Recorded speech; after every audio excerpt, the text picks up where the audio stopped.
ओए होए होए होए होए ओए होए होए होए होए, क्या रगड़ा दिया है भाई कोर्स ने कि नानी याद आ गई। Course number 4 which is about transforming the data.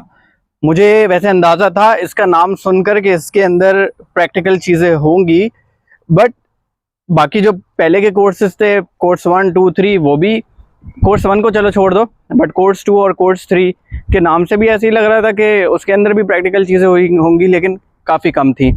But course number 3, course number 4 ने दिल खुश भी कर दिया और थका भी दिया, क्योंकि जो एसक्यूएल का उसने रगड़ा दिया है, ओए होए होए।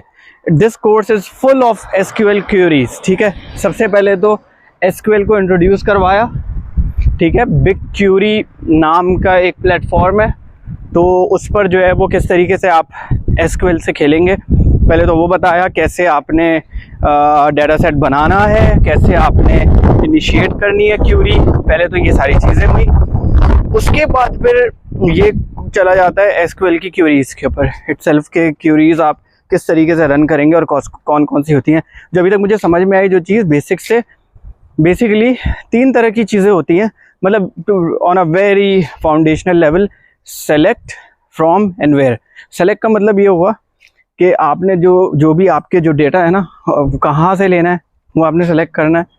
फ्रॉम का मतलब है डाटा सेट कौन सा होगा, और वेयर का मतलब है if there is any condition कि मुझे ये वाला डेटा चाहिए, तो कहाँ से चाहिए, कौन सा चाहिए और कौन सी कंडीशन के साथ चाहिए, तो वो चीज़ें।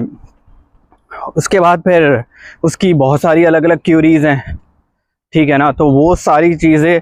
और ये इस तरीके से होता है कि प्लगइन्स वाली जो एक चीज़ है वो बड़ी अच्छी मुझे लगी कि आप एक्चुअल के अंदर जो है ना ऑनलाइन जाके, ये आपको मौका देता है कि आप वहाँ पर जाके खुद ही आप वो चीज़ें रन कर रहे होते हैं। ठीक है, और वो आपको देख रहा होता है कि आपने क्या क्या चीज़ें रन कर ली हैं, और साथ में वीडियो भी चल रही होती है कि इसको इस तरीके से करो। सो उसके बाद फिर रीडिंग मटेरियल आएगा, फिर कोई नॉर्मल वीडियो लेक्चर आएगा, फिर कोई प्लगइन आएगा।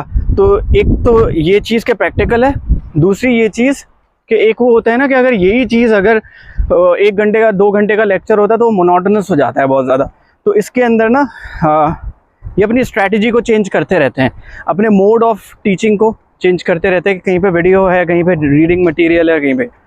तो बहुत अच्छा एक एक्सपीरियंस रहा एसक्यूएल के हवाले से। और एक चीज़ मुझे और इसके अंदर समझ में ये आई है कि देखो, किसी भी कोर्स का ना, कोई सर्टिफिकेशन का जो आप इस तरह लेवल की कर रहे हो, इसका हरगिज़ मतलब ये नहीं है कि ये आपको बिल्कुल एक्सपर्ट बना देगी और आपको सारे इन्स और आउट्स आपको पता चल जाएंगे। It's not like that. ये आपको इंट्रोड्यूस करवाती है बेसिक लेवल के ऊपर, जो होता है, जो सर्टिफिकेशन होता है वो आपको चीज़ों के बारे में बताता है और आपको प्रैक्टिस करवाता है। Now it's up to you, अब आपने चीज़ों को एक्सप्लोर करना है। फॉर एग्ज़ाम्पल, अगर मैं सीखा हूँ और मुझे समझ में आया कि एसक्यूएल क्या है, बिग क्यूरी क्या है, और सेलेक्ट और फ्रॉम और वेयर की क्यूरीज क्या होती हैं, तो अब इसकी हज़ारों लाखों किस्म के अलग अलग इसके डायमेंशंस हैं। तो वो सारा एक कोर्स नहीं करेगा, और अगर एक कोर्स करने लगा तो आप तो पागल हो जाओगे। तो इस वजह से नाउ इट्स योर जॉब कि आप उसको खुद किस तरीके से एक्सप्लोर करते हैं। ठीक है ना, जस्ट ओपन्स अ विंडो और थोड़ी बहुत आपकी लर्निंग होती है। ठीक है, so that was about the 4th course, जिसके अंदर which was full of SQL and spreadsheet as well, because अभी भी आई वुड से कि 60% of the organisations still prefer spreadsheet when it comes to taking insights out of the data. तो spreadsheet के बारे में भी काफ़ी सारी चीज़ें थी और एसक्यूएल के बारे में काफ़ी सारी चीज़ें। नेक्स्ट कोर्स जो है उसके अंदर अगेन मैंने जब उसका ओवरव्यू देखा तो उसके अंदर फिर दोबारा एसक्यूएल की एडवांस लेवल की क्यूरीज आ रही हैं। स्पेशली एसक्यूएल में आने के बाद आप डाटा को सॉर्ट कैसे कर सकते हैं, सॉर्टिंग कैसे होगी, वो चीज़ें ये आपको बताएगा।